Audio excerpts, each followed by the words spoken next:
Banyak orang ingin bebas utang, tapi tanpa sadar mereka mengulangi kebiasaan yang sama setiap hari. Sudah bayar utang tiap bulan, tapi rasanya jumlahnya nggak pernah berkurang. Kamu tidak sendirian. Banyak orang sebenarnya ingin bebas utang, tapi tanpa sadar masih melakukan kebiasaan yang justru membuat mereka tetap terjebak. Masalahnya bukan selalu karena penghasilan kecil, tapi karena pola pikir dan perilaku yang terus diulang. Di video kali ini, aku akan membahas 5 perilaku yang bikin kamu susah lepas dari utang. Dan mungkin salah satunya sedang kamu lakukan tanpa sadar. Yuk kita bahas. 1. Menutup utang lama dengan utang baru. Salah satu kebiasaan paling berbahaya yang membuat seseorang sulit lepas dari utang adalah menutup utang lama dengan utang baru. Sekilas terlihat seperti solusi cepat. Cicilan bulan ini terasa lebih ringan karena diganti pinjaman lain. Atau limit pay later digunakan untuk menutup tagihan kartu kredit. Tapi sebenarnya ini hanya memindahkan masalah ke masa depan. Saat kamu terus mengganti utang dengan utang baru, jumlah kewajiban tidak benar-benar berkurang, justru sering bertambah karena bunga, biaya admin, dan tenor yang semakin panjang. Tanpa sadar, kamu masuk ke lingkaran utang yang terus berputar, di mana fokusnya bukan lagi melunasi, tapi hanya bertahan supaya tidak telat bayar. Kebiasaan ini juga membuat kita kehilangan kontrol finansial, karena setiap ada tekanan, solusi yang dipilih selalu pinjaman baru, bukan memperbaiki akar masalah seperti pengeluaran berlebih atau kurangnya perencanaan keuangan. Untuk benar-benar keluar dari utang, yang perlu diubah bukan hanya cara membayar, tapi cara berpikir. Mulai fokus mengurangi pokok utang secara nyata, bukan sekedar memindahkan cicilan. Karena selama utang lama terus ditutup dengan utang baru, kamu seperti berjalan di treadmill, terasa bergerak, tapi sebenarnya tetap di tempat. 2. Tidak punya catatan keuangan. Banyak orang merasa penghasilannya selalu kurang, padahal masalah sebenarnya bukan di jumlah uang yang masuk, tapi karena tidak tahu kemana uang itu pergi. Tanpa catatan keuangan, pengeluaran kecil yang terlihat sepele bisa menumpuk dan tanpa sadar menggerus kondisi finansial. Ketika tidak mencatat, kita cenderung mengandalkan ingatan atau perasaan.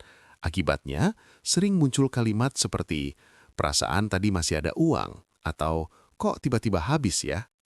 Ini membuat kita sulit mengevaluasi kebiasaan dan hampir mustahil membuat strategi keluar dari utang. Catatan keuangan bukan berarti harus ribet atau pakai aplikasi kompleks. Bahkan mencatat pengeluaran harian secara sederhana sudah cukup untuk membuka mata tentang pola belanja kita. Dari situ, kamu bisa melihat mana kebutuhan, mana kebiasaan impulsif, dan mana pengeluaran yang sebenarnya bisa dikurangi. Tanpa data yang jelas, keputusan finansial hanya berdasarkan tebakan. Tapi dengan catatan yang konsisten, kamu mulai punya kendali, dan itu adalah langkah pertama untuk benar-benar lepas dari utang. 3. Gaya hidup dipaksakan. Lifestyle inflation.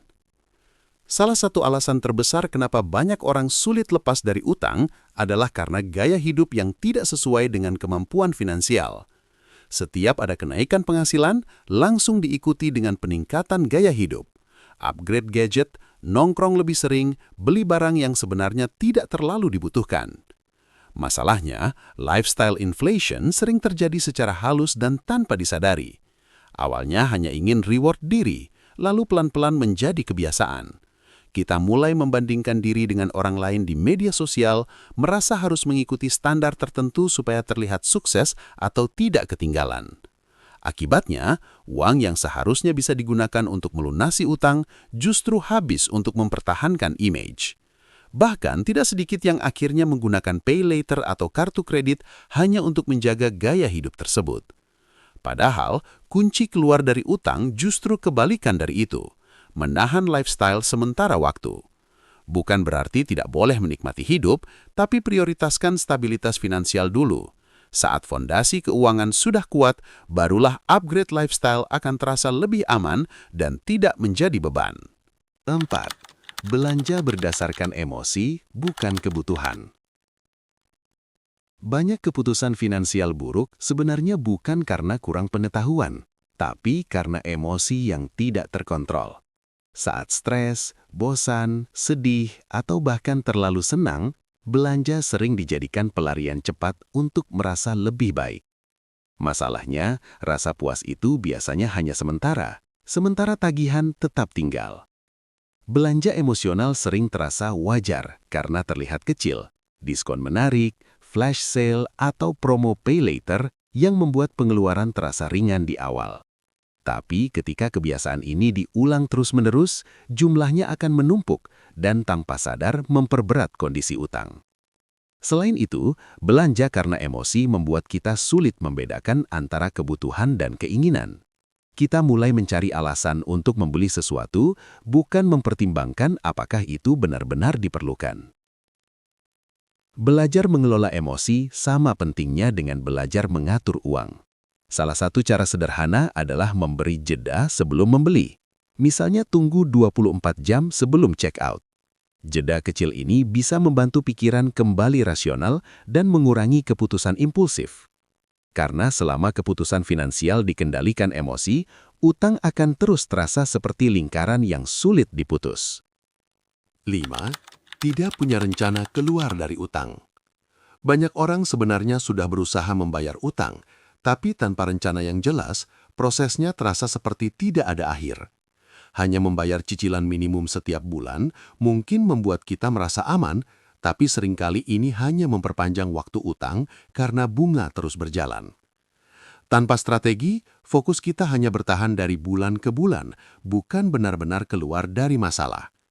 Akibatnya, motivasi cepat turun karena hasilnya tidak terlihat signifikan.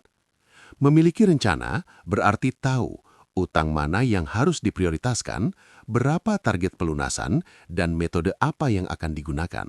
Misalnya metode snowball, melunasi dari nominal terkecil dulu untuk membangun momentum, atau avalanche, fokus pada bunga tertinggi supaya lebih hemat dalam jangka panjang. Selain itu, rencana yang jelas membantu kita mengambil keputusan lebih tegas terhadap pengeluaran lain. Kita jadi lebih sadar bahwa setiap uang yang dihemat bisa mempercepat kebebasan finansial. Karena tanpa arah yang jelas, utang akan terasa seperti beban yang tidak pernah selesai. Tapi dengan strategi yang tepat, setiap pembayaran menjadi langkah nyata menuju bebas utang. Kalau kamu merasa sulit lepas dari utang, mungkin masalahnya bukan di jumlah penghasilan, tapi di kebiasaan yang tanpa sadar terus mengikat kamu. Menutup utang dengan utang baru, tidak mencatat keuangan, memaksakan gaya hidup, belanja karena emosi, dan tidak punya rencana jelas, semua ini terlihat kecil, tapi dampaknya besar. Kabar baiknya, kamu tidak harus langsung sempurna. Cukup mulai sadar, ubah satu kebiasaan, lalu lanjutkan pelan-pelan.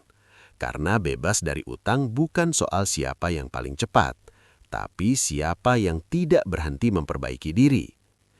Kalau kamu ingin belajar finansial dengan cara yang realistis dan bisa langsung dipraktekkan, jangan lupa subscribe.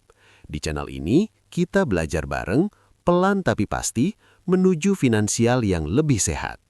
Terima kasih sudah menonton, sampai jumpa di video selanjutnya.